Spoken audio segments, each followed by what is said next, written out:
তারেক রহমান হচ্ছে তোমার বগুড়াতে জিতছে কত ভোটে? অনেক, সেটা লাখখানিক ভোট। Huge margin, huge. তাহলে বগুড়াতে যেখানে উনি একটা হিউজ ভোটে জিতছে, যেটা ট্র্যাডিশনাল বিএনপির ভোট ব্যাংক, সেখানে ঢাকাতে উনি মাত্র 5,000 ভোটের ব্যবধানে জিতছে। তাহলে কি হয়েছে ঢাকাতে? What is the magic in Dhaka? এই ম্যাজিকটা হলো তোমার জুলাইয়ের ম্যাজিক। এই ম্যাজিকটা হলো এই যে ছাত্র সংসদ নির্বাচনে আমরা যেটা দেখছি। তার কারণ হলো বিএনপির যে ম্যান্ডেট 50%, তার চাইতে জুলাই সনদের হা ভোটের ম্যান্ডেট 18% মোর ভোট, 68%। যদি বিএনপির 25% তোমার হা ভোট দেয়, তার ওন বেজের এই 25% অ্যাগ্রিড হইব যদি বিএনপি জুলাই সনদের প্রতি অনেস্টি শো না করে। তার কারণ হলো এই যে 25% বিএনপির যারা হা ভোট দিছে, তাদের যেমন একই সাথে বিএনপির প্রতি একটা তোমার ট্র্যাডিশনাল আস্থা আছে, আবার একই সাথে যারা জুলাই পরিবর্তন চায়। তো তার মানে বিএনপি যদি এইখানে খুবই নেইকেড এবং স্পষ্ট তোমার অ্যান্টাই জুলাই সনদ পজিশন নেয়, তাহলে তুমি সামনের দিনে ধরো 25% পিপল মে চেঞ্জ দেয়ার মাইন্ড। ছাত্র সংসদ নির্বাচনের মধ্য দিয়ে আমরা যে ফেনোমেনাটা দেখছি, এই ফেনোমেনাটা রিয়াল। এই ফেনোমেনাটা মানে নট ইয়েট যে বাংলাদেশের রাজনীতি বদলাই দিছে, কিন্তু এই ফেনোমেনা কিন্তু একটা সিগন্যাল দিচ্ছে। সেটা হলো যে বাংলাদেশের রাজনীতি বদলানোর পথে হাঁটা শুরু করছে।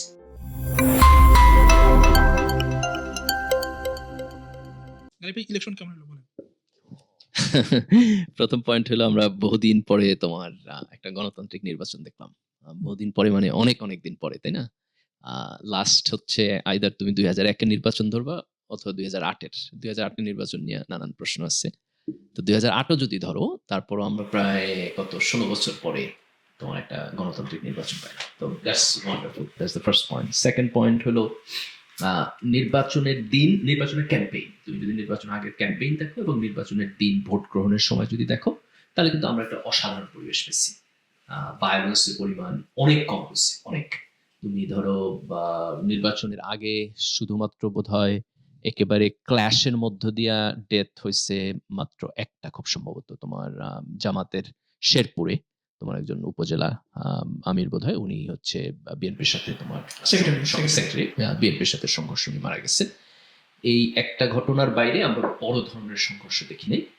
নির্বাচনের দিন যদি আমরা দেখি, তাহলে খুব সম্ভবত 3টা বা 4টা আসনে তোমার এই পরিমাণ ঝামেলা হয়েছে যে সেখানকার ক্যান্ডিডেট এটার ব্যাপারে খুব প্রচন্ড আপত্তি তুলছে। এর বাইরে আমরা অধিকাংশ আসন যেগুলো মেজরিটি, মানে ব্রুট মেজরিটি, সেখানে আমরা ধরো ভায়োলেন্সের কারণে পোলিং এজেন্ট বের করে দিচ্ছে, অথবা একজন ক্যান্ডিডেট বলছে যে এটা ইলেকশন হয় নাই, আগে থেকে সে ইলেকশন থেকে উইথড্র করছে, এরকম কোনো ঘটনা আমরা দেখি নাই। সেনাবাহিনীকে আমরা নির্বাচনের আগে একজন কিন্তু উইথড্র করছে, কে জানেন? হাসনাতের যে প্রতিদ্বন্দ্বী, সেই ইলেকশন শেষ হওয়ার পরে সে বলছে আমি উইথড্র করলাম। ও আচ্ছা, দ্যাটস ইন্টারেস্টিং। সে বিএনপির ক্যান্ডিডেট না, কিন্তু পরে বিএনপির সাপোর্টেড ক্যান্ডিডেট ছিল। তার কারণে হলো বিএনপির ক্যান্ডিডেট ওইখানে ঋণ খেলাপি হওয়ার কারণে বোধহয় তার তোমার ক্যান্ডিডেসি বাতিল হয়েছে আর কি। No, that's interesting.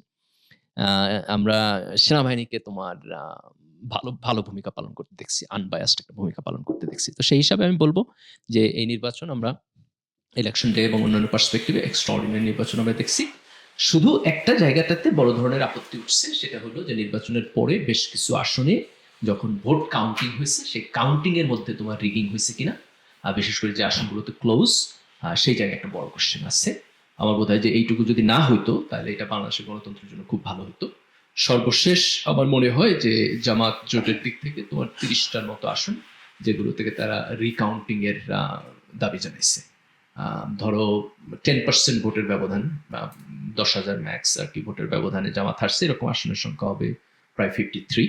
আবার অল্প ব্যবধানে তারা জিতছেও অনেক আসন, কিন্তু আমি যদি শুধু হারাগুলো ধরি, তাহলে এই 53টার মধ্যে 30টার মতো আসনে তারা রিকাউন্টিং এর দাবি জানিয়েছে। তো আমি যদি ম্যাক্স ধরি আর কি, যে ইররেগুলারিটি এই নির্বাচনের মধ্যে, তাহলে এই 30টার মধ্যে তুমি ধরো 60-70% যদি ধরো 20টা আসনে তোমার এক ধরনের ইররেগুলারিটিস হয়েছে।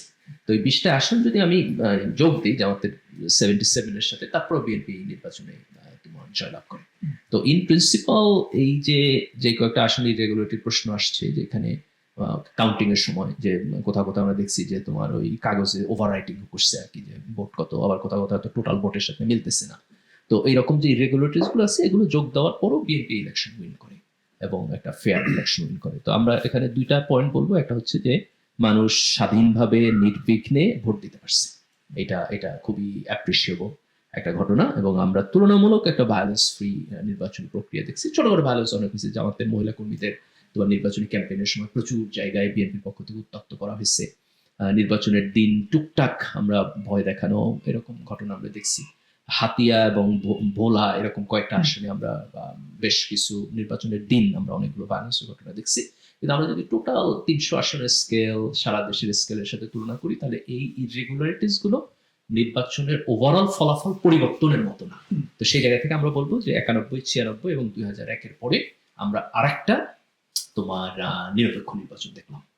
And that goes back to the theory যে ধরো বাংলাদেশের তত্ত্বাবধায়ক সরকারের কনসেপ্টটা যে আসছে, যে সরকার যদি নিউট্রাল থাকে, গভর্নমেন্ট হিমসেলফ যদি কোনো পার্টির পক্ষে বায়াস না থাকে, রাজনৈতিক সরকার যদি ক্ষমতায় না থাকে, তাহলে বাংলাদেশে নিরপেক্ষ নির্বাচন হওয়ার একটা সম্ভাবনা তৈরি হয়।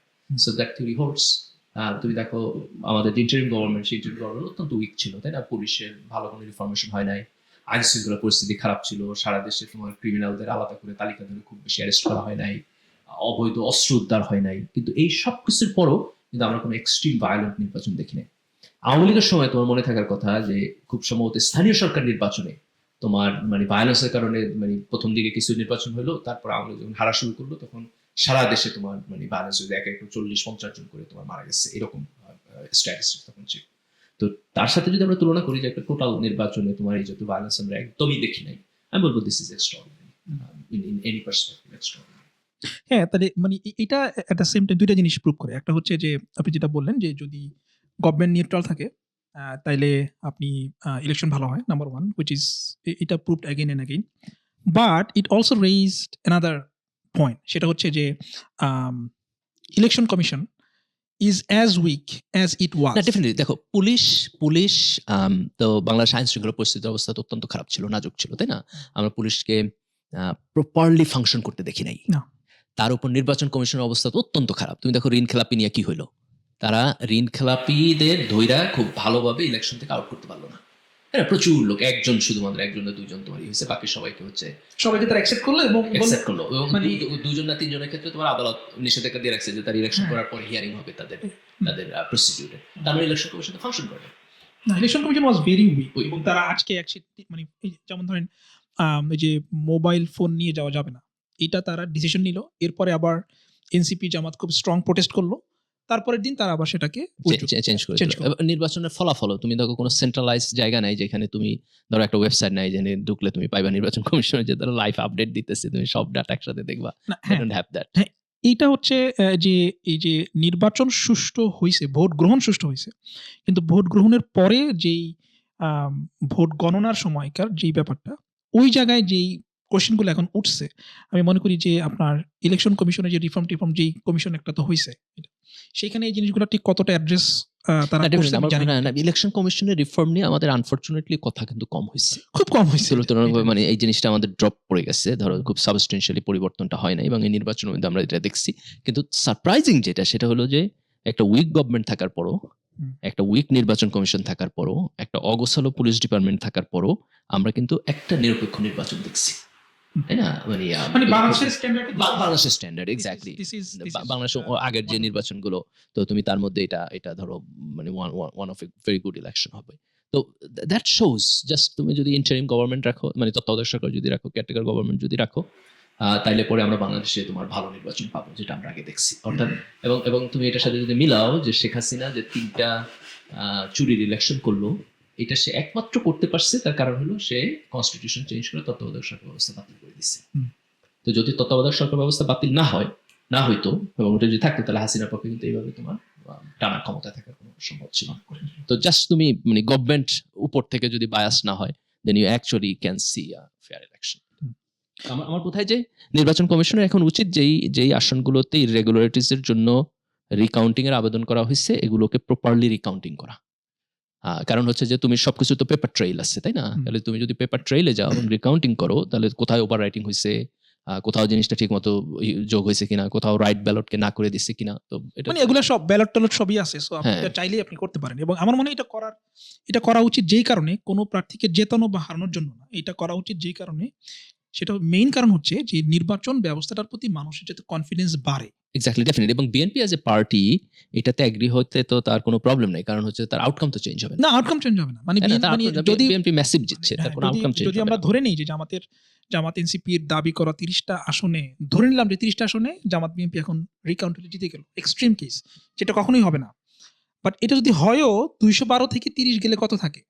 না, সেটা মানে 170-72 মতো হবে আর হ্যাঁ, কি। মানে আমাদের বিএনপি 100 এর মতো আসন হবে at best। বিএনপি স্টিল 182টা আসন। 182 আসন নিয়ে BNP still super majority. So BNP এখানে একটা ভালো গুডউইল মানে একটা চেষ্টা করতে পারে। করেছে এক্স্যাক্টলি। আমার বোধ হয় যে মানে as a party they should give the signal to election commission যে লেটস রিকাউন্ট দেম।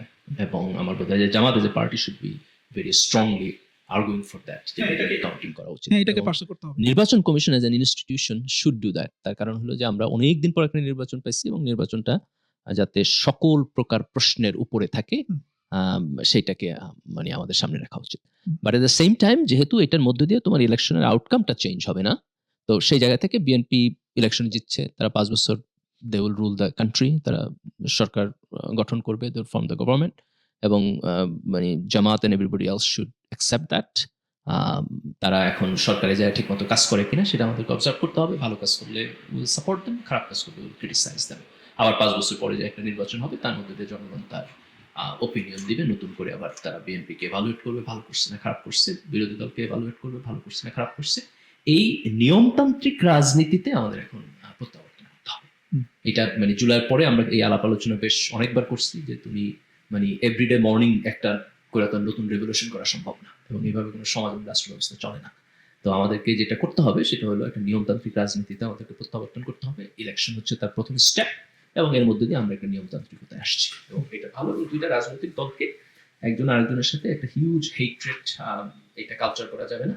টেম্পারেচার কমাইতে হবে এবং টেম্পারেচার কমানোর মধ্য দিয়ে তোমার একটা শান্তিপূর্ণ অবস্থানের মধ্যে যেতে হবে এবং টেম্পারেচার কমানোর দিকে তোমার সবচেয়ে বড় কন্ট্রিবিউশনটা আসতে হবে টপ থেকে, পার্টি লিডার। কারণ তুমি যদি নিচের দিকে যাও তাহলে দেখবা যে সমর্থকরা, কর্মীরা এরা অনেক সময় অ্যাগ্রেসিভ হয়, অসহনশীল হয়। কিন্তু এটা যদি পার্টির উপর থেকে তোমার এটারে হারবার করা হয় তখন ইটস এ প্রবলেম। এবং এখানে একটা খুবই অসাধারণ জিনিস আছে, সেটা হচ্ছে যে দেখো আমরা এর আগে ডেমোক্রেসি শুরু করছিলাম হলো 91-এ।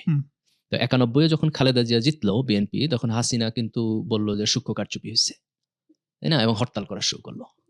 তো আমরা এরকম একটা কালচারের মধ্যে গেলাম। এখন দেখো এবার জামাত বিরোধী দল, তো বিএনপির দিক থেকে যদি এইটুকু কার্টিসি দেখানো হয় তাহলে আমি মনে করি যে জামাত একটা রেসপন্সিবল বিরোধী দল হবে।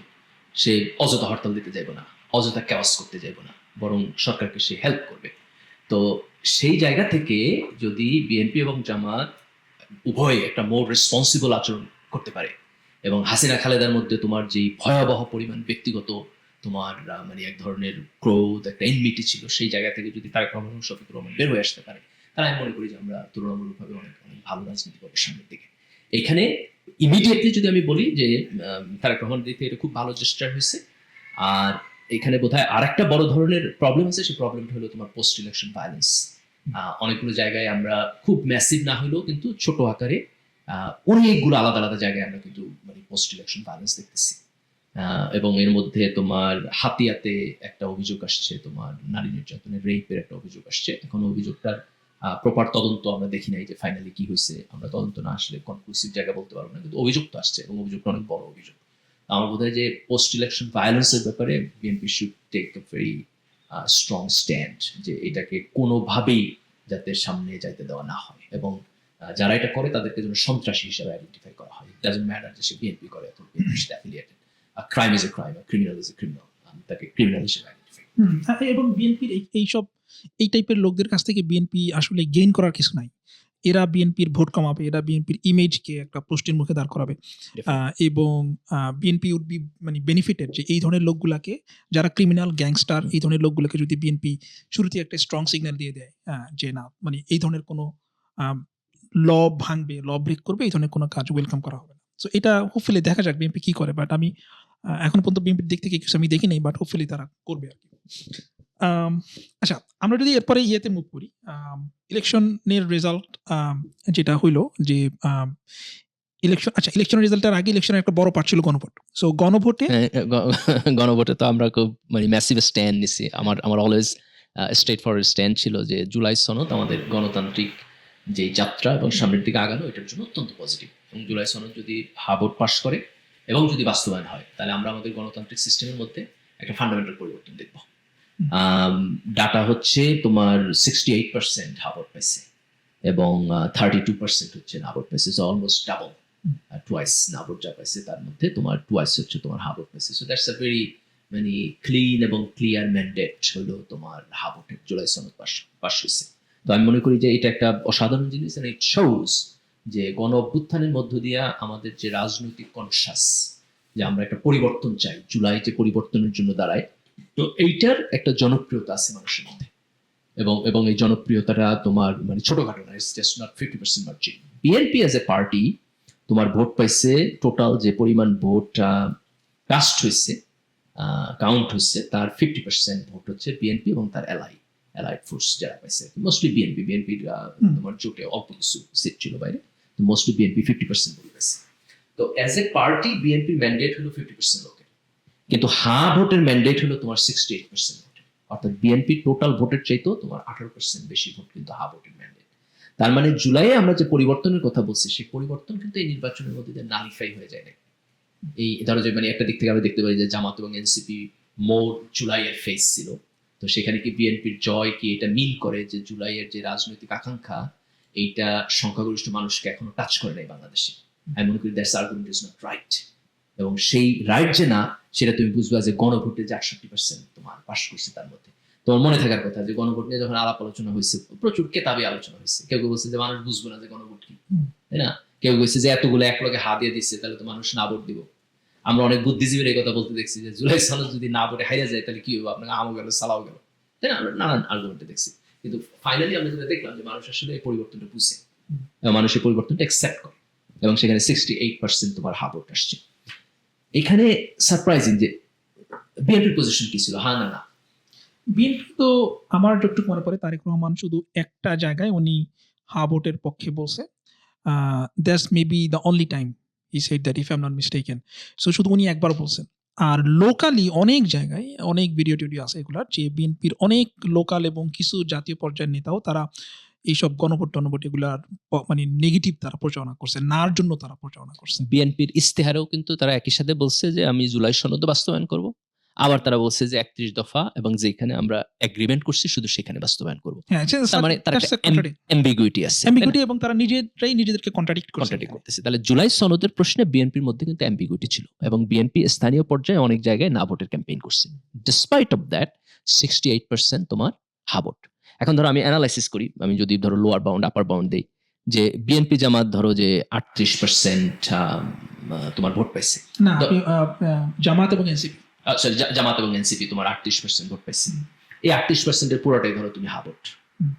বিএনপির 50-38 বাইরে যায় হলো তোমার 12%। তুমি এই 12% অন্যান্য ভোটের মধ্যে ধরো 6% আনো তুমি হা ভোট, আমি 50% বললাম, তাহলে 38-এর 6 হলো তোমার 44%। তাহলে আমি ধরে নিলাম যে বিএনপি সবাই না ভোট দিচ্ছে সেই হিসাবে, তাহলে 44% যদি হয়, আমি 68% হা ভোট, সো ডিফারেন্স হলো তোমার 24%। তার মানে বিএনপি যে 50% ভোট পাইছে তার অ্যাটলিস্ট অর্ধেক, মিনিমাম তার অর্ধেক লোক হচ্ছে তোমার হা ভোট দিচ্ছে। তার মানে হচ্ছে তারা বিএনপির ভোট দিচ্ছে কিন্তু তারা নাতে সাবস্ক্রাইব করেনি। এই সংখ্যাটা হচ্ছে তোমার মিনিমাম 24%। আবার যদি আমরা এটা বলি যে যারা জামাত এনসিপি অ্যালায়েন্সের ভোট দিচ্ছে তাদের মধ্যে অনেকে না ভোট দিচ্ছে, এটা যদি আমরা ধরি, ধরো কিছু প্রচারণা হয়, রিলিজিয়াস প্রচারণা হয়েছে না ভোট দেওয়ার জন্য, আমরা বোধহয় বাইতুল মুকাররম, রিলিজিয়াস গ্রাউন্ডে তারা বলতেছে, হ্যাঁ খতিব বোধহয় না ভোটের পক্ষে করছে, এবং প্রকাশ্যে কিছু অ্যাক্টিভিস্ট তারা স্ট্যান্ড নিছে যে হ্যাঁ ভোট দিলে এটা হবে এক্স্যাক্টলি। Those are misleading. কিন্তু ওই কারণে যদি ধরো জামাত এনসিপি অ্যালায়েন্সেরও কিছু এখান থেকে ছুটে যায়, তাহলে বিএনপির হা ভোট দেওয়ার পরিমাণটা আরো বাড়বে। হ্যাঁ, মানে লোয়ার বাউন্ড হচ্ছে 25% এট লিস্ট, আর এটা as high as 30% প্লাস 30+ হবে। তো বিএনপির 50% এর মধ্যে আমি লোয়ার বাউন্ড যদি ধরি, তাহলে 25% কিন্তু নাতে সাবস্ক্রাইব করে। অর্থাৎ এই 25% বিএনপির 31 দফার উপর ভরসা কইরা তারা না দেয় নাই যে না ঠিক আছে বিএনপি আইসা যা করবে এটাই ভালো, বরং তারা জুলাই সনদকে একটা বাইন্ডিং তোমার প্রেফারেন্স হিসেবে চাইছে আগামী সংসদে। তো এইটা একটা সাবস্টেন্সিয়াল জিনিস। তার মানে হইলো যে বিএনপি যদি জুলাই সনদ প্রপারলি বাস্তবায়ন না করে, আমার এইখানে সন্দেহ আছে। আমি বিএনপি পলিসি বা অন্যান্য জায়গায় মানে সাধারণত কোনো পলিটিক্যাল স্ট্যান্ড ওইভাবে কথা বলি নাই, কিন্তু জুলাই সনদের ব্যাপারে বিএনপির যে পজিশন, এটাকে আমি সিরিয়াসলি ক্রিটিক করি। আমার কাছে মনে হয় যে জুলাই সনদের ব্যাপারে বিএনপি যে অ্যাম্বিগুইটি শো করে, সংসদে তোমার উচ্চ কক্ষে যে পিআর হবে এটার ব্যাপারে যে অ্যাম্বিগুইটি শো করে, এটা একটা সিরিয়াসলি গণবিরোধী পজিশন। তো এখন বিএনপির সামনে দুইটা বই আছে। একটা হলো বিএনপি মনে করতে পারে যে ওকে, আমি যেহেতু অ্যাবসলিউট মেজরিটি পাইছি, তাহলে আমার জুলাই সনদকে এখন প্রপার অ্যাটেনশন দেওয়ার প্রয়োজন নেই, এটা বিএনপি মনে করতে পারে। আমি আর্গু করবো যে এটা বিএনপির দিক থেকে খুব নাইট পজিশন হবে। তার কারণ হলো বিএনপির যে ম্যান্ডেট 50%, তার চাইতে জুলাই সনদের হা ভোটের ম্যান্ডেট 18% মোর ভোট, 68%। যদি বিএনপির 25% তোমার হা ভোট দেয়, তার ওন বেজের এই 25% এগ্রিপ্ট হইব যদি বিএনপি জুলাই সনদের প্রতি অনেস্টি শো না করে। এবং জুলাইয়ের উপর দাঁড়াইয়া যে রাজনীতি বাংলাদেশকে পরিবর্তন করতে চায়, এই রাজনীতি তো বহু জায়গায় তোমার বিএনপিকে স্টেট ফরওয়ার্ড সমালোচনা করে, যেমন পরিবারতান্ত্রিক রাজনীতির জায়গা থেকে সমালোচনা করে, চাঁদাবাজি, সন্ত্রাস, দুর্নীতির জায়গা থেকে সমালোচনা করে, বিএনপি পরিবর্তন চায় না সেই জায়গা থেকে সমালোচনা করে। তো এই সকল সমালোচনায় তো বিএনপির ভোট কমে নাই এখন পর্যন্ত, বিএনপি তো এবার খুব ম্যাসিভলি জিতছে। কিন্তু দ্যাট ডাজ নট মিন যে ভোট সামনের দিনে কমবে না। তার কারণ হলো এই যে 25% বিএনপির যারা হা ভোট দিচ্ছে, তাদের যেমন একই সাথে বিএনপির প্রতি একটা তোমার ট্র্যাডিশনাল আস্থা আছে, আবার একই সাথে যারা জুলাই পরিবর্তন চায়। তো তার মানে বিএনপি যদি এইখানে খুবই নেইকেড এবং স্পষ্ট তোমার অ্যান্টাই জুলাই সনদ পজিশন নেয়, তাহলে তুমি সামনের দিনে ধরো 25% পিপল মে চেঞ্জ দেয়ার মাইন্ড। তো সেখানে তোমার বিরোধী রাজনৈতিক দল তখন হচ্ছে জামাত এবং এনসিপি জুলাই সনদটাকে তাদের রাজনৈতিক ইশতেহার বানাইয়া তোমার আরেকটা ইলেকশন করতে পারবে, সেরকম একটা ম্যান্ডেটের জায়গা তৈরি হবে বলে আমার কাছে। এবং আমি মনে করবো যে বিএনপির দিক থেকে that will not be a wise decision, right? না, বিএনপি তো আপনার তারা অনেকে আর্গু করতেছে যে উচ্চ কক্ষ তারা করবে, কিন্তু সেটা হচ্ছে নিম্ন কক্ষের মানে আসনের ইয়েতে, মানে দেখো, দ্যাট উড বি এ তাহলে উচ্চ কক্ষ করার কোনো প্রয়োজন নেই, কোনো প্রয়োজন নেই। এবং আমি মনে করি সেটা রাষ্ট্রের সম্পদের ব্যাপক অপচয়। আপনি এটা কেন করবেন? না, কোনো দরকার নাই। তোমার এখানে আইসা তাদের কথা শোনার চাইতে তুমি সামটাইমস তাদের পরামর্শ শুনলেই হবে, যারা সিভিল হ্যাঁ। সোসাইটি আছে। তোমার সংসদে উচ্চ কক্ষে এদের বসানোর কোনো মানে that is- একটা লট সভা করার তো কোনো প্রয়োজন নাই বাংলাদেশে, that- এটা কোনো প্রয়োজন নাই। আমরা উচ্চ কক্ষটাকে পিআরে এই কারণে চাই যাতে উচ্চ কক্ষের কম্পোজিশনটা নিম্ন কক্ষের চেয়ে আলাদা হয়। দেখো এইবার এটা করলেও কিন্তু কাজ হবে না, কারণ বিএনপি 50%-এর উপরে ভোট, উচ্চ কক্ষ তার 50% উপরে যাবে। তার মানে তারা চাইলে কিন্তু সংবিধান সংশোধন করতে পারবে। কিন্তু এখানে দুইটা জিনিস হইতে পারে, একটা হলো যে তুমি আরো গ্রেস দেখায় উচ্চ কক্ষে ওটা 50% না দিয়ে ধরো 65% দিয়ে দিবা, যে ওকে সংবিধান সংশোধন করতে হলে 65% জায়গায় যেতে হবে। বিএনপি তো জায়গায় যাবে না। আমি মনে করি বাংলাদেশের পরের রাজনৈতিক এজেন্ডা এটা হওয়া উচিত যে আমরা 50-এ বাট্টা না রেখা তোমার 65-70-তে রাখবো। এটা একটা ওয়ে হইতে পারে। আর একটা ওয়ে হলো যে তুমি শুরু করো, এইবার যদি তার উচ্চ কক্ষে ক্ষমতা থাকে থাকুক, পরের বার জনগণ কেয়ারফুলি তোমার আরো মানে এটার সাথে তোমার টিউনড হবে যে কিভাবে ভোট দিতে হবে, কারে দিতে হবে, এবং মানুষ তখন এক ধরনের মানে ব্যালেন্স তৈরি করতে তোমার ধীরে ধীরে ধীরে ধীরে শিখবে। তো আমরা যদি নাই করি তাহলে তার সামনের দিকে যাইতে পারবো না। তো উচ্চ কক্ষে তোমার পিআর যদি না হয় তাহলে এই উচ্চ কক্ষের কোনো মানে নেই। এই উচ্চ কক্ষ সংরক্ষিত মহিলা আসনের মতো তোমার একটা সংরক্ষিত সেট হইব, এটা দিয়ে আমাদের রাজনীতির কোনো উপকার হবে। তো বিএনপির কিন্তু সামনে কিন্তু একটা সুযোগ আছে, সেটা হলো বিএনপি যেহেতু মানে তোমার 50% ভোট পাইছে, এই 50% তো টোটাল ভোট কাউন্টের আর কি। তো এখানে ধরো ছোটখাটো কিছু দল আরো বাদ যাবে যাদের ভোট ধরো যে 5%-এর নিচে বা এরকম একটা রুল আছে আর কি। তো সেক্ষেত্রে বিএনপি কিন্তু উচ্চকক্ষ মেজরিটি পাবে। তো সেক্ষেত্রে বিএনপি উচ্চকক্ষ পিআর পদ্ধতিতে খুব ইজিলি যেতে পারে, তাদের খুব বেশি ফান্ডামেন্টাল তোমার পরিবর্তন আনার প্রয়োজন নেই আর কি। কিন্তু মানে আমি আমার স্ট্যান্ড আগে ওটা ছিল, এখন এটা উচ্চকক্ষ যদি পিআর না হয় আমি মনে করি যে মানে উচ্চকক্ষ করা না করা এটা ইজ অল দ্য সেম। এবং আমি উচ্চকক্ষে 50%-এরও চেঞ্জ করতে চাই, 50% 65 নিতে চাই। পিআর এর আমি বিরোধী। আপনার যদি আপনার না, তুমি উচ্চ কক্ষেরই বিরোধী যদি পিআর না হয়। এক্স্যাক্টলি, সরি, হ্যাঁ, উচ্চ কক্ষের আমি বিরোধী। কারণ তাহলে আমি কেন ট্যাক্স পেয়ারদের আমাদের মানে মানুষের টাকা আমি কেন খরচ করবো সেখানে? মানে একটা তাদেরকেও সেখানে যদি 100 জন হয়, 100 জনের জন্য ফ্ল্যাট দাও, 100 জনের জন্য গাড়ি দাও, 100 জনের জন্য প্রোটোকল অফিসার দাও, মানে ইটস এ ম্যাসিভ ইনভেস্টমেন্ট। আরেকটা কাজ করা যায়, সেটা হলো যে তুমি উচ্চ কক্ষে যাদেরকে দিবা, মানে ডিসপাইট অফ দ্য পিআর যাদেরকে দিবা, তাদের সুযোগ সুবিধা নিম্নকক্ষের এমপিদের চেয়ে কমায় দিবা। আপনি কমায়া দিলেও ধরেন আপনি অর্ধেক দিলেন, অর্ধেক একটা হতে পারে তুমি তাদেরকে রেগুলার দিলা না, তুমি শুধুমাত্র সংসদীয় অধিবেশন চলাকালীন সময়ে তাদেরকে টাকা পয়সা দিলা যখন এসে অধিবেশনে যোগ দিল। কারণ তাদের তো রেগুলারলি কনস্টিটিউয়েন্সি নাই, তাই না? তাদের তো কনস্টিটিউয়েন্সি নাই, লোকদের সাথে যায় কোঅর্ডিনেশনের ঝামেলা নাই। তো তুমি তাদের কাছ থেকে জাস্ট শুধু একটা সার্ভিস নিতেছো, তাদের ইন্টেলেকচুয়াল আন্ডারস্ট্যান্ডিং এর সার্ভিস নিতেছো, যে ওখানে তারা এটা ডাবল চেক করবে। তো তারে তো তোমার এত সুযোগ সুবিধা দেওয়ার প্রয়োজন নেই, তাই না? তো আমার বোধ হয় যে উচ্চকক্ষের এমপিদের তোমার নিম্নকক্ষের এমপিদের মতো সমান সুযোগ সুবিধা না দিয়ে তাদের সুযোগ সুবিধা কমায় রাষ্ট্রের খরচ অনেকখানি তুমি কমাইতে পারো। হয়তো বা দেখা যাক। এটা করা উচিত আমাদের। তো এখন চিন্তা করতে হবে যে আসলে মানে দেশের কোন জায়গায় আমরা কতখানি পরিবর্তন করতে চাই। এটা তো আমাদের এখন খুব সাবস্টেন্সিয়ালি মানে এটা চিন্তা করতে হবে। আচ্ছা, তো বিএনপি তো একটা ম্যাসিভলি তারা জিতলো 212, এবং আমরা যদি ধরে নেই জামাত এবং এনসিপির আর্গুমেন্ট অনুযায়ী যে হ্যাঁ 30টা আসনে তাদের মানে বিএনপি মাসল পাওয়ার দেখাইছে বা হোয়াট এভার কারচুপি হয়েছে, যদি আমরা সেটা ধরেও নেই তাইলেও 182টা আসন বিএনপি জিতে একদম ফেয়ারলি স্ট্রেট কাট। acceptation। এবং এর মধ্যে অনেকগুলো আসনে বিএনপির জেতার মার্জিন অনেক বড়। মার্জিন অনেক বড়। মার্জিন সো বড়। তো তার মানে হ্যাঁ, আমি বলবো যে BNP more or less safely জিতছে এই খুব নির্বাচন। Fair and square. মানে বিএনপির জেতা খুব স্ট্রেট কাট, খুব সেফলি জিতছে। তবে এখানে একটা জিনিস তোমার ডিকাপল করতে হবে, সেটা হলো যে মানে স্থানীয় পর্যায়ে ধরো যে পাওয়ারফুল লোক, টাকা পয়সাওয়ালা লোক, হুম। তারা ইলেকশন সিস্টেমকে যেভাবে ইনফ্লুয়েন্স করতে পারে, লোকদেরকে তাদের মানে কিছুটা ভয়ভীতি দেখানো অথবা হচ্ছে কিছুটা প্রলোভন দেখানো, এগুলোর মধ্যে দিয়ে যেটা করতে পারে। কিন্তু এটার জন্য আলাদা করে সমালোচনা করার কিছু নাই। কারণ এটা মানে আগেও আমাদের নির্বাচনে ছিল, এখনো আছে, এটা সামনের দিনেও থাকবে। এটা হুম। গণতান্ত্রিক পদ্ধতির ত্রুটি এবং দুর্বলতা, এবং এটা থেকে ওভারকাম মানে করতে হলে সমাজ এবং রাষ্ট্রের অনেক ডেভেলপমেন্ট অনেক দরকার। ডেভেলপমেন্ট এটা আমরা পাবো না। হ্যাঁ, আরকি বাংলাদেশটা ইমিডিয়েটলি পাবো না। এরকমই যে মানে অল দা আমাদের আশপাশের কান্ট্রি হ্যাঁ। যদি দেখো যে মানে শুধু তুমি মানে অর্থনৈতিকভাবে প্রচন্ড উন্নত দেশ বাদ দিলে, তুমি মানে ইউরোপ আমেরিকার দেশ, ধরো সিঙ্গাপুর, এরকম দেশ যদি তুমি বাদ দাও, তাহলে বাকি সব জায়গাগুলোতে ডেমোক্রেসির এই প্রবলেম আছে আর কি। তো এটুকু প্রবলেম এক্সিস্ট করে, এটা যাই নাই আমরা প্রসেসের মধ্যে দিয়ে যাই। তো সেই জায়গা থেকে আমি বলবো যে বিএনপি আসলে এই নির্বাচন জিতছে, ভেরি স্ট্রেট ফরওয়ার্ডলি ইলেকশন করা দিচ্ছে। আচ্ছা, তো বিএনপি আপনার ইলেকশনের আগে তো যেরকম একটা ব্যাপার ছিল যে মানে মোটামুটি যারা ফলো করতো ইলেকশন এবং যারা আপনার পলিটিক্যাল অ্যানালিস্ট বলেন বা যারা বাংলাদেশে কিনলি যারা অবজার্ভ করে, হুম। যে কোনো মানে যেই ব্যাকগ্রাউন্ডই হোক না কেন, সেকুলার, ইসলামপন্থী, ডানপন্থী, বামপন্থী, হোয়াটএভার, সবাই, নো ওয়ান ওয়াজ শিওর যে বিএনপি খুব ডিসাইসিভলি জিতবে, এত বড় মার্জিনে জিতবে। যারাও কনফিডেন্ট ছিল বিএনপি জিতবে, তারাও হয়তো এতটা মার্জিন নিয়ে বিএনপি জিতবে এইটা হয়তো তারাও প্রেডিক্ট করতে পারে নাই বা করে নাই, বা করলে হয়তো খুব হাতে গোনা দু একজন করছে। তো এইটার পিছনে কারণ কি বিএনপি এত ম্যাসিভলি জিতলো? দেখো আমি যদি ধরো এই ৩০-৩৫ সিট যদি তুমি জামাতের এইদিকে তুমি যোগ দাও আর কি, হুম। যেগুলোতে ধরো তারা হয়তো জিতে যেতেও পারতো আর কি, যদি এইটুকু ইরেগুলারিটিস না হইতো, তাহলে জামাতের আসন ধরো ১১০-২০ এর দিকে গিয়ে যাইতো এবং বিএনপি ধরেন ধরো ১১০। ১৭০-৮০ জায়গায় গিয়ে দাঁড়াইতো আর কি, ১৮০-১৯০ হুম।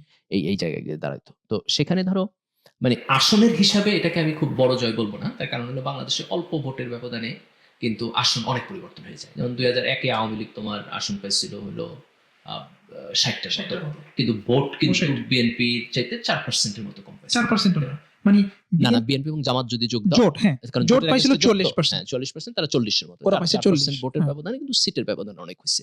তো এইজন্য আমি সিটের ব্যবধানটাকে বলবো না যে বিএনপি খুব কমফোর্টেবলি জিতছে, কিন্তু আমি যেই জায়গাটাতে বলবো বিএনপি কমফোর্টেবলি জিতছে সেটা হলো এই যে ১৮০ আসন বিএনপির, যেটা এই ১৮০ আসনের মধ্যে তোমার প্রায় ১২০-এর মতো আসন আছে যেখানে বিএনপি খুব বড় মার্জিনে জিতছে।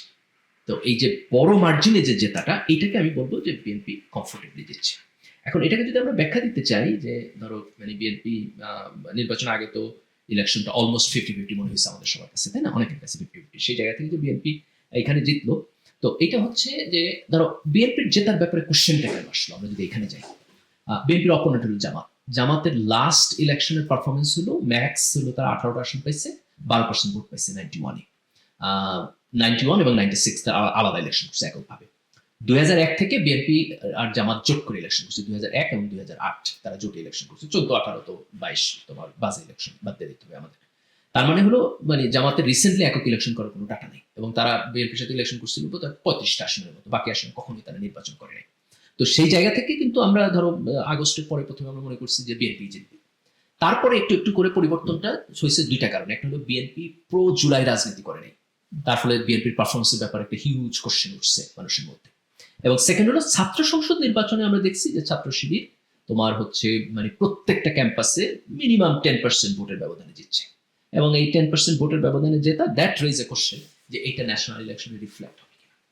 এখন আমাদের ইলেকশন রেজাল্ট আসছে, ইলেকশন রেজাল্ট আমাদেরকে যেটা বলে সেটা হলো যে এইটা একটা ফেনোমেনা, কোনো সন্দেহ নাই যে ছাত্র সংসদ নির্বাচনে যেটা জিতছে এটা শুধু ছাত্র সংসদের মধ্যে সীমাবদ্ধ থাকে না, এই ফেনোমেনাটা বাইরে গেছে। কিন্তু এই ফেনোমেনাটা এখনো এত বড় হয় নাই যে এটা সারা বাংলাদেশের ভোটিং প্যাটার্ন চেঞ্জ করে ফেলতে পারবে।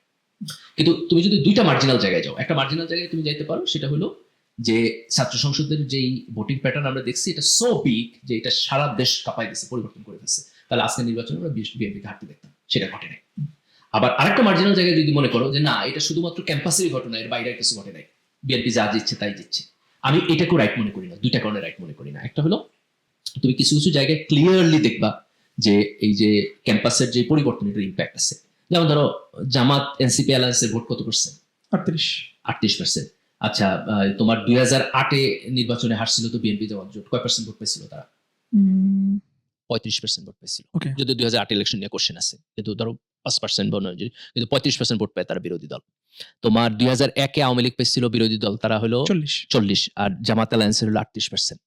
তার মানে হলো এই যে জামাত এবং এনসিপির অ্যালায়েন্স 12%-এর একটা দলের তো তোমার 38%-এর একটা দল হয়ে উঠছে, অথবা 2001 এবং 8-এ যারা বিরোধী দল হয়েছে তাদের সমান পরিমাণ বিরোধী দল হয়ে উঠছে।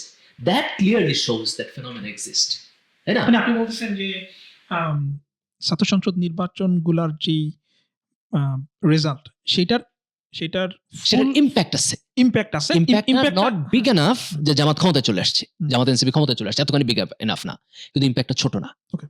প্রথম আর্গুমেন্ট হলো ইম্প্যাক্টটা ছোট না, সেটা হলো যে তুমি জামাত এবং ভোটের এনসিপির percentage-এ ভোটের তারা অনেক পার্সেন্টেজটাকে huge একটা bump তুমি হয়েছে। আগের সময়ের বিরোধী দলের সমান বলতে পারো আর কি। হুম, হুম। তার মানে তারা একটা ধরো যে 3 নম্বর 4 নম্বর পার্টি থেকে বিরোধী দল হয়ে উঠছে। এই নির্বাচনে দেখো জাতীয় পার্টি হারাই গেছে, জাতীয় পার্টি গন, একটা সিটও পায় নাই, তোমার টোটাল ভোটের কোনো পার্সেন্টেজই নেই, 1%ও নাই আর কি। 91 নির্বাচনে আমাদের 4টা বড় দল ছিল, রাইট? আওয়ামী লীগ, বিএনপি, তোমার জামাত, জাতীয় পার্টি। তো জাতীয় পার্টি ইজ গন, আওয়ামী লীগ এই নির্বাচনে ছিল না, তো বিএনপি এবং জামাত, সেখানে জামাত তোমার বিরোধী দল হয়ে উঠছে। তার মানে মানে এই যে ছাত্র সংসদে আমরা যেটা দেখছি এটা ফ্লুক না, এটা এটা এটা তোমার কাজ করতেছে। সেকেন্ড হলো তুমি ঢাকা শহরের আরবান এরিয়ায় দেখো, ঢাকাতে যদি তুমি ঢাকা সিটির মধ্যে যে আসন, ঢাকা 1, 2, 3 বাদ দিয়ে 4 থেকে শুরু করে ঢাকা 18 পর্যন্ত, এই আসনগুলোর মধ্যে যদি ভোটের ব্যবধান দেখো তাহলে তুমি দেখবে যে সেই ভোটের ব্যবধান সারপ্রাইজিংলি অনেক কম। ঢাকাতে অনেকগুলো আসনে তোমার জামাত ইসলাম জিতছে, এবং ইভেন তারেক রহমানের আসনে তোমার কয় হাজার ভোটে আসছে? 4 থেকে 5 4 থেকে 5 হাজার। এবং সেটা নিয়ে কোশ্চেন আছে। আচ্ছা, এবং তারেক রহমান হচ্ছে তোমার বগুড়াতে জিতছে কত ভোটে? অনেক, সেটা লাখখানেক ভোট। Huge margin, huge. তাহলে বগুড়াতে যেখানে উনি একটা হিউজ ভোটে জিতছে, যেটা ট্র্যাডিশনাল বিএনপির ভোট ব্যাংক, সেখানে ঢাকাতে উনি মাত্র 5,000 ভোটের ব্যবধানে জিতছে। তাহলে কি হয়েছে ঢাকাতে? What is the magic in Dhaka? এই ম্যাজিকটা হলো তোমার জুলাইয়ের ম্যাজিক। এই ম্যাজিকটা হলো এই যে ছাত্র সংসদ নির্বাচনে আমরা যেটা দেখছি। তার মানে ছাত্র সংসদ নির্বাচনে আমরা যেটা দেখছি এটার ইম্প্যাক্টটা এখনো সারা দেশ পাল্টায় দেওয়ার মতো হয় না এক ধাপে, কিন্তু এটা একটা ইম্প্যাক্ট আছে। এবং আমি মনে করি যে এটাই ভালো এবং স্বাভাবিক। তুমি একটা ধাপে ধাপে যাবা, তুমি যদি মানে একসাথে রেভলিউশনারি পন্থা উঠে যাও, এটা অনেক সময় সাস্টেনেবল হয় না। তো ধরো বিএনপির দিক থেকে তুমি নির্বাচনকে দুই ভাবে করতে পারো। একবার তুমি বলতে পারো যে আগে তো কইছিলাম যে আমরাই জিতবো, আমরাই তো জিতছি। আর একটা হলো তুমি যদি বুদ্ধিমান হও এবং কেয়ারফুল হও, তাহলে তুমি দেখবা যে কোন কোন জায়গায় ক্র্যাক তৈরি হইতেছে। তার মধ্যে সবচেয়ে বড় ক্র্যাক হলো তোমার ঢাকা এই দেশকে রুল করে, তাই না? যত আন্দোলন সংগ্রাম যা কিছু আছে সব কিন্তু তোমার ঢাকাতে হয়। তো ঢাকাতে BNP head to head, neck two নেক। যদি ফেয়ার ইলেকশনে সিটি কর্পোরেশন নির্বাচন বিএনপি হারতে পারে, তাই না? তোমার ঢাকা উত্তর এবং দক্ষিণ সিটি কর্পোরেশন নির্বাচন তারা জিততে পারবে, তার কোনো গ্যারান্টি নেই। এটা ডিপেন্ড করে তাদের এখনকার Dhaka can go either way. Dhaka can go either way, that is head to head, একেবারে এক্স্যাক্টলি হেড টু হেড। এটা একটা সুইং সিট। তো এই যে জামাত, যেটাকে মানে দেখো, তুমি সারা দুনিয়াতে যদি দেখো একটু কনজারভেটিভ পার্টিগুলো তোমার ভালো হয় হলো গ্রামীণ এরিয়াতে, আরবান জায়গা হয় তোমার মূল লিবারেল, তাই না? তুমি আমেরিকান পলিটিক্স যদি দেখো, রিপাবলিকানরা তাদের ট্র্যাডিশনাল রেড স্টেটে তোমার মানে তোমার পাওয়ারফুল, আর তুমি ডেমোক্র্যাটদেরকে দেখবা তুমি সাধারণত তোমার সব বড় বড় সিটিগুলোতে তোমার পাওয়ারফুল। বাংলাদেশে কিন্তু এখন এটা একটা উল্টা কাহিনী হলো। হ্যাঁ, এটা ধরেন এটা আমরা পরবর্তী হ্যাঁ, কিন্তু দেখো উল্টা বিএনপির রিজনটাতে আপনি যদি আমরা ফোকাস করি যে বিএনপি কেন জিতলো। আচ্ছা, না বিএনপি কেন জিতলো সেটার আগে আমরা এই জায়গাটাতে আসি, মানে এটা আমি কনক্লুড করি। সেটা হলো যে ছাত্র সংসদ নির্বাচনের মধ্য দিয়ে আমরা যে ফেনোমেনাটা দেখছি, এই ফেনোমেনাটা রিয়েল। এই ফেনোমেনাটা মানে নট ইয়েট যে বাংলাদেশের রাজনীতি বদলাই দিচ্ছে, কিন্তু এই ফেনোমেনা কিন্তু একটা সিগন্যাল দিচ্ছে। সেটা হলো যে বাংলাদেশের রাজনীতি বদলানোর পথে হাঁটা শুরু করছে, এবং সেটার একটা ইম্প্যাক্ট হলো 68% আমরা এক্স্যাক্টলি। সেটার একটা ইম্প্যাক্ট হলো 68% হাবট। সেটার একটা ইম্প্যাক্ট হলো যে জামাত তোমার হলো 12% থেকে 38% পাইছে, এবং সেটার একটা ইম্প্যাক্ট হলো জামাত এবং এনসিপির একটা ন্যাচারাল অ্যালায়েন্স হয়েছে, এবং বিএনপি 50% ভোটের মধ্যে অ্যাটলিস্ট 25% অ্যাটলিস্ট এক্স্যাক্টলি। এবং দেখো তুমি ভোট দিছে। হ্যাঁ, বিএনপি 50% তোমার হ্যাঁ ভোট দিচ্ছে। তুমি এনসিপি জামাতে আসছে দেখে এনসিপি থেকে যারা বাইরে গেছে তাদের একজনও জিতে নাই কোথাও। সবচেয়ে সেলিব্রিটি ক্যান্ডিডেট ছিল তোমার তাসনিম জারা, সে তার ওইখানে এনসিপির যে ইলেকশন করছে তার ভোট আর তাসনিম জারার ভোট তোমার সমান পরিমাণ। তার মানে এই যে বিএনপি জামাত অ্যালায়েন্স 38% ভোট পাইছে, এইটা বাংলাদেশের একটা রাজনৈতিক পরিবর্তন শুরুর একটা ক্লিয়ার সিগন্যাল। এবং এইটার উপরে দাঁড়াইয়া তুমি সামনের দিনে দেখবা যে বাংলাদেশের রাজনীতিটা অনেক পরিবর্তন হবে। দেখো 2001-এ যখন 2001-এর আগে যখন জামাত এবং তোমার বিএনপির অ্যালায়েন্স ছিল, তখন একটা ক্যালকুলেশন ছিল জামাত এবং বিএনপির ভোট যদি তুমি যোগ করে দাও তাহলে আওয়ামী লীগ কোথাও জিততে পারে না। তো এরকম একটা অ্যালায়েন্স ছিল। তো সেখান থেকে 2008-এর ইলেকশন এখন প্রশ্নবিদ্ধ ইলেকশন দেখে আমরা এটা অ্যানালাইসিস করতে পারবো না আর কি, কিন্তু সেখান থেকে তো আওয়ামী লীগ বাংলাদেশের রাজনীতি আসছিল, তার ক্ষমতা আসছে, প্রমিনেন্ট হয়েছে, পাওয়ারফুল হয়েছে, বিএনপির মতো একটা পার্টিকে তোমার একেবারে মার্জিনালাইজ করে দিচ্ছে। তো তার মানে আজকে বিএনপির যে ম্যাসিভ জয়, দ্যাট ডাজ নট মিন যে বিএনপি বাংলাদেশের রাজনীতিতে তোমার সাবস্টেন্সিয়াল টিকা থাকবে যদি ভুল করে। মানে সে ভুল করবো তারপরও টিকা থাকবো, বিষয়টা এরকম না। সে ভুল করবো তারপরে নেক্সট ইলেকশন জিতবো, বিষয়টা এরকম না। বরং এই যে জামাতের অ্যালায়েন্স 38% ভোট পাইছে এবং এই যে 68% হাবট দিচ্ছে, এই 68% সুইং মানে বাকিটুকু সুইং করতে পারে। তার মানে আমি বলবো যে 68 আর 38 এর ডিফারেন্স 30%। এই 30% গুড গভর্নেন্স চায়, এই 30% চায় যে দেশে চাঁদাবাজি হবে না, এই 30% চায় যে দেশে সন্ত্রাস হবে না, এই 30% চায় যে দেশে অর্থনৈতিক উন্নয়ন হবে। এই 30%-এর ভোট লয়ালিস্ট ভোট না, তারা স্টিল বিভিন্ন কালচারাল কারণে বিএনপির প্রতি তোমার তাদের এলিজেন্স শো করছে। আগেও বিএনপির ভোট দিচ্ছে, এখনো বিএনপির ভোট দিচ্ছে, এরকম তারা ভোট দিচ্ছে আর কি। কিন্তু সামনের দিনে যদি বিএনপি তোমার ভালো শাসন ব্যবস্থা না দিতে পারে, তাহলে তুমি 30% লোককে তুমি মুভ করতে দেখবা। তো সেই জায়গা থেকে আমি বলবো যে ইয়েস, ছাত্র সংসদ নির্বাচনের মধ্য দিয়ে বাংলাদেশের রাজনীতি আপসাইড পরিবর্তন হয়ে গেছে, এটা যেমন সত্য না, আবার এটা বাংলাদেশের রাজনীতিতে একটা পরিবর্তনের ক্লিয়ার সিগন্যাল দিতেছে, এটাও সত্য। এবং তুমি সামনের দিনের রাজনীতিতে এটার ফেনোমেনা কিন্তু সামনের দিনে তুমি দেখতে পাবা। আচ্ছা, তাহলে আমরা যদি কামিং ব্যাক টু যে বিএনপি এত ল্যান্ডস্লাইডে বিএনপি কেন জিতলো, প্রিসাইসলি আমরা যদি কয়েকটা কারণ ফাইন্ড আউট করি, তাহলে আপনার কাছে সেই কারণগুলো কি কি? আমি বলবো প্রথমত হইলো বিএনপির যেই অরিজিনাল ভোট ব্যাংক, এইটার একটা অংশ রয়ে গেছে। এই ভোট ব্যাংকটা এরোড হয়েছে অনেকখানি, কারণ এই ব্যাংকটা যদি তোমার এদিক ওদিক না যায় তাহলে তো জামাতের 38% ভোট পাওয়ার কথা না। তাহলে এটার একটা অংশ মুভ করলো, আর একটা অংশ বিএনপি ধরে রাখতে পারছে, বিশেষ করে নন আরবান এরিয়াতে তারা ধরে রাখতে পারছে। আবার কিছু কিছু লোকাল এরিয়ায়, যেমন ধরো বিএনপি চিরাঙ্গে ভালো করছে, সিলেটে ভালো করছে, ম্যাসিভলি ভালো করছে সিলেটে। তারপর হচ্ছে তোমার ময়মনসিংহ অঞ্চলে ভালো করছে, ঢাকাতে অনেকগুলো জায়গায়, মহানগরীতে ভালো না করলো, ঢাকাতে অনেকগুলো জায়গায় ভালো করছে। তো এটা হচ্ছে তার একটা কারণ। ঢাকাতে ভালো করার ওখানে আবার আরেকটা কারণ আছে, সেটা হলো যে আওয়ামী লীগের ভোটের একটা পার্সেন্টেজ বিএনপিতে মুভ করছে, ইনক্লুডিং দ্য মাইনরিটি ভোটস। যেমন তুমি ধরো যে মাইনরিটি ভোট যে মুভ করছে, এটা হলো যেমন শিশির ভাই তার আসনে হেরে গেছে, মোরাললেস ওইখানে মাইনরিটি ভোট বেশি, এই কারণে উনি হারিয়ে গেছে। তোমার জামাতের সেক্রেটারি জেনারেল হারছে, ওইখানে তোমার মাইনরিটি ভোট আছে। তারপর দিনাজপুরের দিকে বেশ কয়েকটা আসনে হারছে, যেখানে তোমার মাইনরিটি ভোট প্রায় 20%-এর মতো মাইনরিটি ভোট আছে, তো সেখানে আসছে। তো তোমার মাইনরিটি ভোট হচ্ছে বিএনপি পাইছে, আওয়ামী লীগের একটা ভোট তোমার বিএনপি পাইছে। তো যে কারণে বিএনপি দিচ্ছে, তাহলে দুইটা কারণ। একটা হলো বিএনপির বেসটা মানে এখন পর্যন্ত নষ্ট হয়নি, অনেকগুলো জায়গায় বিএনপির ট্র্যাডিশনাল ভোটাররা গ্রামীণ জনপদে তোমার বিএনপিকে ভোট দিচ্ছে। এবং সেকেন্ড হলো আওয়ামী লীগের একটা সাবস্টেন্সিয়াল ভোট সেখানে গেছে। নির্বাচনের ইমিডিয়েট আগে যতগুলো জরিপ হয়েছে, যেমন ধরো ইনোভেশনের 3rd রাউন্ডের যে জরিপ হয়েছে এবং তোমার এই যে IILD-র যে জরিপ, সেখানেও মানে আগে আওয়ামী লীগকে ভোট দিচ্ছে এই লোকদের মধ্যে তোমার জামাতের চাইতে বিএনপির দিকে যাওয়ার সংখ্যাটা বেশি। জামাতের দিকেও গেছে, কিন্তু সংখ্যাটা একটু বেশি ছিল। এবং আমি মনে করি যে শেষের দিকে হয়তো এই মোবিলাইজেশনটা আরো বেশি হয়েছে। এই কারণে তুমি ধরো যে ট্র্যাডিশনাল আওয়ামী লীগ এরিয়া, যে গোপালগঞ্জ সেখানে বিএনপি দিচ্ছে, তোমার মাদারীপুরে বিএনপি দিচ্ছে, শরীয়তপুর সেখানে বিএনপি দিচ্ছে। তো এই জায়গাগুলোতে বিএনপি কিন্তু আগে কখনো জিতে নাই, কিন্তু সেখানে এখন তোমার বিএনপি জিতছে। তো আওয়ামী লীগের স্ট্রং হোল্ড। আবার উত্তরবঙ্গের তোমার জাতীয় পার্টির স্ট্রং হোল্ডে এবার জামাত দিচ্ছে, জাতীয় পার্টি সেখান থেকে তোমার নাই হয়ে গেছে। So that's a new base for Jamaat. তো বিএনপির ক্ষেত্রে আমার আর্গুমেন্ট হলো দুইটা। একটা হলো বিএনপি ট্র্যাডিশনাল ভোট পুরোটা এরোড করে নেই, তোমার সেখান থেকে একটা অংশ, আওয়ামী লীগের ভোট সেখানে কিছুটা মুভ করছে। সেই জায়গা থেকে যদি তুমি বলো যে জামাত হারলো, তাহলে তার কিন্তু একটা সাবস্টেন্সিয়াল গেইন হয়েছে, যে তার নিজের একটা তোমার ভোট বেস তৈরি করেছে। আচ্ছা, তাহলে আপনার মানে তারেক রহমান দেশে ফেরা, তার লিডারশিপ, বিএনপির ক্যাম্পেইন স্ট্র্যাটেজি, এই জায়গাগুলোতে আপনি ঠিক কতটুকু ক্রেডিট দিবেন? না, ডেফিনেটলি আমি ক্রেডিট দিব।